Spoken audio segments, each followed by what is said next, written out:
नमस्कार दोस्तों, मेरा नाम है निखिल सिंह और आपका बहुत बहुत स्वागत है हमारे इस बहुत ही खूबसूरत चैनल स्टडी मोटिवेशन पे। आज हम लोग पढ़ेंगे कक्षा 11 पाठ्य पुस्तक आरोह के काव्य खंड का पाठ 1 कबीर के पद।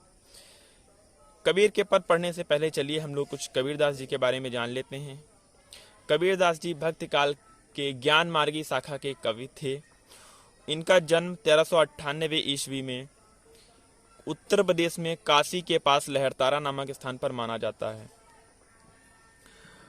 इनकी मृत्यु 1518 ईस्वी में बस्ती के निकट मगहर में मानी जाती है। और ये पढ़े लिखे नहीं थे, लेकिन फिर भी अपनी बात को बड़े ही प्रभावी ढंग से कहने में समर्थ थे। हजारी प्रसाद द्विवेदी ने तो कबीरदास को वाणी का डिक्टेटर कहा है। महान संत स्वामी रामानंद उनके गुरु थे। तो चलिए अब हम अपना पाठ यानी कि पहले पद को स्टार्ट करते हैं। पहले पद में कबीरदास जी ने बताया है कि ईश्वर एक है। उन्होंने पूरे संसार में एक ही ईश्वर की सत्ता का वास बताया है। वो बताते हैं कि पूरे संसार में ईश्वर एक है, कई उदाहरण देकर स्पष्ट करते हैं। तो चलिए हम लोग पढ़ते हैं। हम तो एक एक कर जाना। हम लोग यहाँ पे एक का मतलब है एक और एक का मतलब है ईश्वर। हम तो एक एक कर जाना।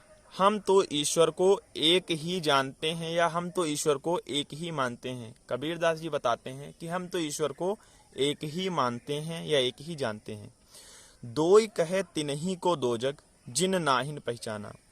दोई मतलब दो, कहे मतलब कहते हैं, तिन्ही जो लोग, दोजग का मतलब होता है नरक, नाहिन मतलब नहीं, पहचाना मतलब पहचानते हैं।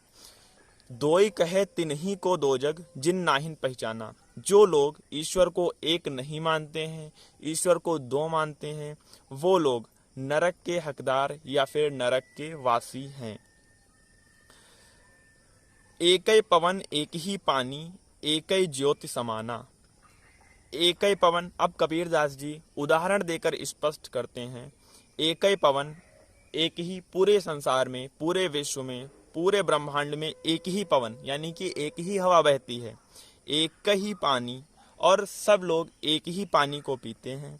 एकई ज्योति समाना, और हर जीव के अंदर एक ही ज्योति समाई हुई है। कबीरदास जी यहाँ पर उदाहरण देते हुए स्पष्ट करते हैं कि सबके लिए हवा एक है, पानी एक है और सबके लिए एक ही ज्योति है। इसी प्रकार ईश्वर भी एक ही है। एकई खाक गढ़े सब भांडे एकई कोहरा साना। एकई खाक मतलब, खाक का मतलब होता है मिट्टी, गढ़े मतलब बने हैं, सब मतलब सभी, भांडे मतलब बर्तन, एक ही मतलब, कोहरा मतलब होता है कुम्हार, शाना मतलब बनाता है या मतलब मिट्टी, जो एक ही मिट्टी मिलाता है या बनाता है। एकई खाक गढ़े सब भांडे एकई कोहरा साना।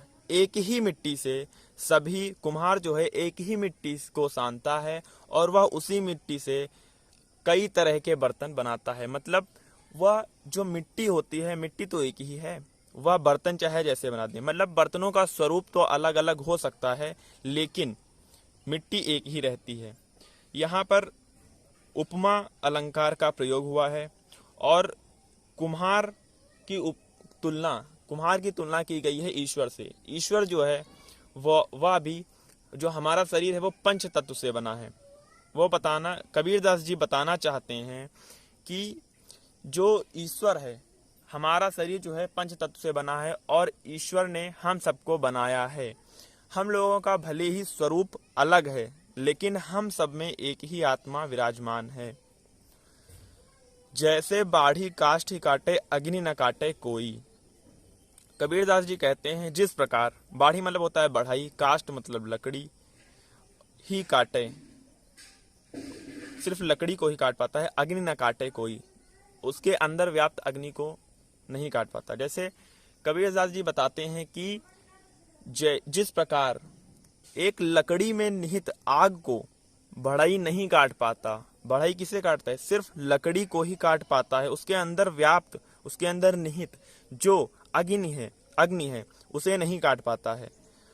उसी प्रकार जो मनुष्य का शरीर है वह तो नश्वर है, मनुष्य का शरीर नष्ट हो जाता है, लेकिन उसके अंदर व्याप्त आत्मा, परमात्मा का स्वरूप कभी नष्ट नहीं होता है, वह सदैव ही रहता है। सब घट अंतरि तू ही व्यापक, धरे स्वरूपे सोई।